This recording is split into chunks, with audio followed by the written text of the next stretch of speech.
Hi, எல்லோருக்கும் வணக்கம். Welcome to உங்கள் நான் கமல்ஹாசன். ஸோ இந்த வீடியோவில் நம்ம கமல் சார் பற்றின ஒரு புதிய தகவல் தான் டிஸ்கஸ் பண்ண போகிறோம். ஸோ வீடியோக்குள்ளே போகிறதுக்கு முன்னாடி நம்ம சேனல் நீங்கள் புதுசாக இருந்தீங்கன்னா அஸ் யூஷுவல் வீடியோவை கண்டிப்பாக லைக் பண்ணிக்கோங்க, சேனலை கண்டிப்பாக சப்ஸ்கிரைப் பண்ணிக்கோங்க. இப்போ நம்ம வீடியோக்குள்ளே போகலாம். ஸோ இன்றைக்கி திருப்பூரில் கமல் சாருடைய தேர்தல் பரப்புரை ஆரம்பிச்சிருச்சு. ஸோ ஜிஎஸ்டி இம்ப்ளிமெண்டேஷனை பற்றி ரொம்ப அழகாக தமிழக மக்களுக்கு பார்த்திங்கன்னா கிளாஸ் எடுத்து அவ்வளோ அற்புதமாக புரிய வச்சார். அதாவது மக்களுடைய அன்றாட தேவைகளுக்கும் ஜிஎஸ்டி போட்டு கொள்ளையடிக்கும் பாஜக. கண்டிப்பாக இந்த வட்டம் நீங்கள் மக்கள் அவங்களுக்கு ஒரு ஆப்பு வைக்க வேண்டும் அப்படின்ற மாதிரி ஓப்பனாகவே அந்த மேடையில் பேசின ஒரு வேற லெவல் தலைவர்னால் அது கமல்ஹாசன் மட்டும்தான் அப்படிங்கிறத நீங்கள் புரிந்து கொள்ள வேண்டும். ஏன்னா அந்த 50 வினாடி பேச்சு பேசினார்ல, அதிலிருந்தே அண்ணாமலைக்கு வயிறு கலக்கி ஏன்னா எல்லாத்தையும் போட்டு உடச்சிடாமலையே அப்படின்ற மாதிரி பயங்கர பேதியாகி ஓரமாக உட்காந்து கடந்துட்டு இருக்கார் அப்படிங்கிறது நம்மளால் பார்க்க முடியுது. இன்னும் இந்த ஒரு ஸ்பீச்சு நாளைக்கு கோவையில் அவருடைய ஸ்பீச்சு. இன்னொன்று உங்களுக்கு தெரியுமா, கோவையில் கிட்டத்தட்ட 5 மணிலேருந்து 9:30 10 மணி வரைக்கும் நைட் பார்த்திங்கன்னா கமல்ஹாசன் அவர்கள் பிரச்சாரம் மேற்கொள்ள போகிறார். அதுவும் கோவை தெற்கு தொகுதியில் 3 மணி நேரம் ஒதுக்கியிருக்காராம். மவனை வச்சு செஞ்சு ஒவ்வொருத்தனையும் பார்த்தீங்கன்னா புடியாக ஆக்கி வேறு லெவலில் செய்ய போகிறார் அப்படிங்கிறதுல எந்த ஒரு மாற்று கருத்தும் இல்லை. என்னப்பா நீ என்னதான் இருந்தாலும் மக்கள் நீதி மையத்துக்கு எதுவும் அவர் பண்ணல, டிஎம்கே தான் பண்ணுற அப்படின்ற மாதிரி நீங்கள் கேட்டிங்க அப்படின்னா கண்டிப்பாக இந்த வட்டம் அவருடைய முடிவு சரியாக இருக்கும் அப்படிங்கிறது மக்களுடைய அந்த ஒரு ஓட்டின் மூலமாக நமக்கு கண்டிப்பாக தெரிய வரும். பாஜக கண்டிப்பாக கலங்கி போயிடுச்சுங்க. அதனால் எதுவுமே பண்ண முடியல. ரோட் ஷோ ஃபெயிலியரு, எதுவுமே பண்ண முடியல. எங்கே போனாலும் கூட்டம் வரமாட்டேங்குது. அண்ணாமலைக்கு பார்த்தீங்கன்னா சோஷியல் மீடியாவில் வச்சு 4 பேரை பெயிட் பண்ணி கூவுறதுக்கு தான் அதாவது லாய்க்கு. மற்றபடி பார்த்தீங்கன்னா ப்ராக்டிக்கலாக கருத்து கணிப்பு எல்லாம் ரிலீஸ் ஆகிற வரைக்கும் பிஜேபிக்கு 1 2 தான் சொல்கிறானுங்க. அதுவும் பார்த்தீங்கன்னா கன்ஃபார்ம்டு இல்லை அப்படிங்கிற மாதிரி தான் கருத்துக்கள் வருது. ஸோ அப்படி இருக்கும் பொழுது 2வது 3வது இடத்துல தான் வரும் அப்படின்ற மாதிரி தான் சொல்கிறாங்க. ஸோ அதுவே உங்களுக்கு பெரிய வளர்ச்சி தாண்டா அப்படின்ற மாதிரி பார்த்தீங்கன்னா நம்ம சொல்லிட்டு போயிட வேண்டியதான். ஸோ நிறைய பேர் என்னுடைய கமெண்ட் செக்ஷனில் கமல்ஹாசன் அவர்களுடைய அரசியல் பற்றி நீங்கள் பேசாதீங்க, படத்தை பற்றி பேசுங்க அப்படின்றாங்க. இந்த சேனல் முழுக்க கமல்ஹாசன் அவர்களுடைய அரசியல் மற்றும் சினிமா சம்மந்தப்பட்ட சேனல் மட்டும்தான். ஸோ வெறும் சினிமாவாக நீங்கள் இருந்தீங்கன்னா கொஞ்சம் பொறுமையாக இருங்க, அரசியல் பேசிட்டு அதுக்கடுத்து நான் சினிமா பேசுவேன், நடுவில் சினிமா பேசுவேன். ஸோ அப்போ நீங்கள் அதை பார்த்துக்கலாம் அப்படிங்கிறது தான் பாயிண்ட். ஓகேங்களா? ஸோ இது முழுக்க கமல்ஹாசன் அவர்களுக்காக உருவாக்கப்பட்ட ஒரு சேனல் அப்படிங்கிறதை நான் தெரிவித்துக் கொள்கிறேன். ஓகேங்களா? ஸோ பிரச்சாரம் இன்று நாளை ரொம்ப முக்கியமாக பார்க்கப்படுது. இதில் டிஎம்கேக்கு பார்த்திங்கன்னா வேறு லெவலில் ஒரு ஓட் ஹைக் ஏறும் அப்படிங்கிறதுல எந்த ஒரு மாற்று கருத்தும் இல்லை அப்படிங்கிறத நான் இங்கே மென்ஷன் பண்ணிக்கிறேன். ஓகேங்களா? அடுத்து திருப்பூரை இன்றைக்கி கமல்ஹாசன் அவர்கள் அதிர வச்சுட்டாருங்க. காலைல கோயம்புத்தூரில் இறங்கினோடனே அப்படியே ஒயிட் அண்ட் ஒயிட்டு சும்மா தகன்னு மின்றாப்பில் வந்தவொடனே எல்லாருக்கிட்டையும் பேச்சு.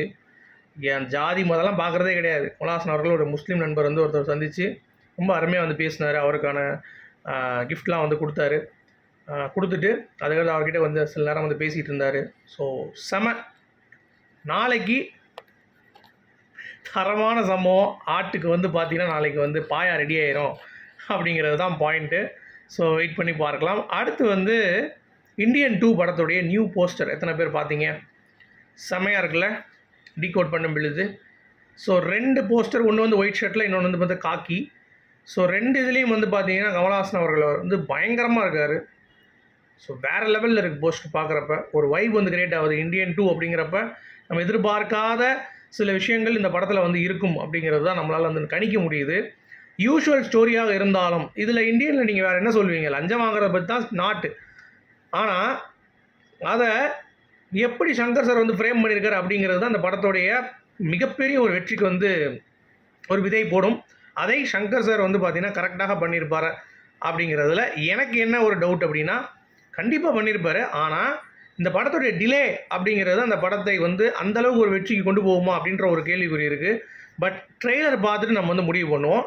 நம்ம சும்மா ஒரு லுக்கை பார்த்துட்டு நம்ம முடிவு பண்ணக்கூடாது அப்படின்றதுனால வெயிட் பண்ணி பார்க்கலாம். ஆனால் போஸ்டர் பார்த்திங்கன்னா ரொம்ப ஒரு கூஸ்பம்ஸ் மொமெண்ட்டாக தான் இருந்தது எனக்கு பார்க்கும் பொழுது அப்படிங்கிறது தான். ஆனால் படம் செமையாக ப்ரிப்பேர் ஆகிட்டு இருக்குது. ஒர்க் ரொம்ப ஃபாஸ்ட்டாக போயிட்டுருக்கு அப்படின்ற மாதிரி நமக்கு கிடைத்த தகவல்.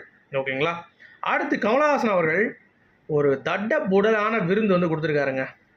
யாருக்கு அப்படின்னு சொல்லி பார்த்தீங்கன்னா, ஸோ அந்த விருந்தில் வந்து கமல் சார், மணிரத்னம் அவர்கள், சித்தார்த்தோடைய காதலி அதித்தி ராவ், அடுத்து வந்து நம்ம ஏஆர் ரஹ்மான் வந்து இல்லை, ஏஆர் ரஹ்மான் லேட்டாக ஜாயின் பண்ணியிருக்காரு, ரவி கே சந்திரன், அப்புறம் அல்ஃபோன்சோ கியூரான். சரிங்களா?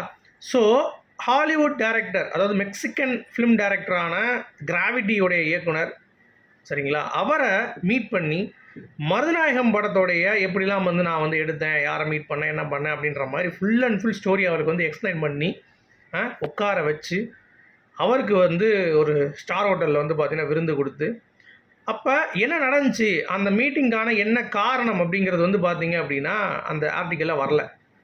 ஸோ கண்டிப்பாக ஏதாவது ஒரு ஹாலிவுட் ஃபிலிமில் ஒரு லான்ச்சாகத்தான் இருக்கும் அப்படிங்கிறது என்னோடய எக்ஸ்பெக்டேஷன்ஸ். ஸோ ரொம்ப எக்ஸ்பெக்டேஷன் வைக்க வேண்டாம், பட் இதெல்லாம் ஒரு ஆசை. ஏன்னா அவர் ஆஸ்கார் வின்னர் டைரக்டர், அவர் ஆஸ்கார் வின்னிங் டைரக்டர்.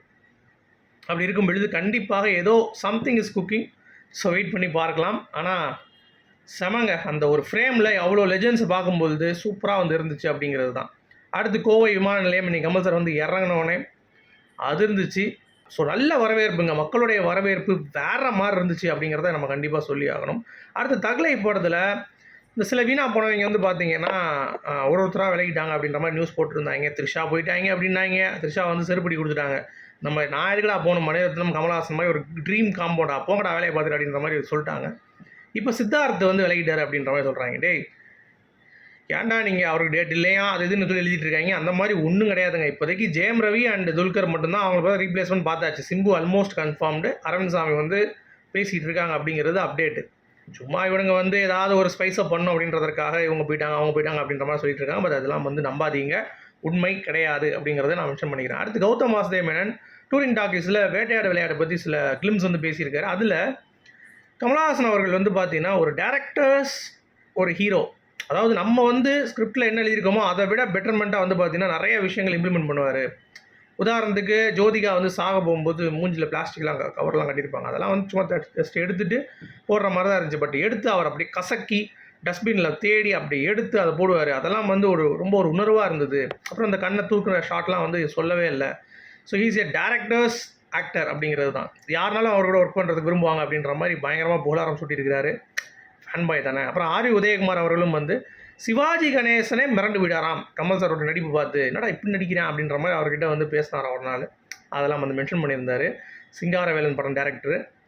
அவர் அந்த படம் எடுக்கும் பொழுது அந்த படம்லாம் ஓடுமாங்கிற மாதிரி தான் எடுத்தாங்களாம், ஆனால் பயங்கர ஹிட் ஆச்சான் அப்படின்னு சொல்லி அவரே வந்து பேசிகிட்டு இருந்தார். அது வந்து நல்லா இருந்தது. அடுத்து லோகேஷ் கனகராஜ் அவர்களுடைய அசிஸ்டண்ட் 2 பேர் வந்து படம் பண்ணுறாங்க. அதில் வந்து ஒருத்தர் வந்து பார்த்தீங்கன்னா ஹண்டர் அப்படின்னு சொல்லிட்டு ஒன்று பண்ணுறாரு. இன்னொருத்தர் வந்து பென்ஸ் அப்படின்னு சொல்லிட்டு ஒரு படம் பண்ணுறாரு. ஓகேங்களா? ஒன்று வந்து லோகேஷ் கனகராஜ் ப்ரொடக்ஷன் பண்ணுறாரு. இப்போ என்ன நிலமை பாருங்கள், நடிக்கிறது நாகவா லாரன்ஸ், ரஜினிகாந்தோடைய ஃபேன். இப்போ நீங்கள் கவனிச்சிங்கன்னா ரஜினிகாந்தே லோகேஷ் கனகராஜோட நம்பி தான் இருக்கார், கமல் சாரோடைய ஃபேன் நம்பி தான் இருக்கார். அப்படிங்கிறப்ப ரஜினியோடைய ஃபேன்ஸு கண்டிப்பாக நம்ம பக்கம் தான் வந்தாகணும் அப்படிங்கிறது தான் பாயிண்ட்டு. ஸோ உங்களுடைய கருத்துக்கள் என்ன அப்படிங்கிறத சொல்லுங்கள். மீண்டும் நான் இன்னொரு வீடியோ சந்திப்போம். அது வரைக்கும் குட் பை.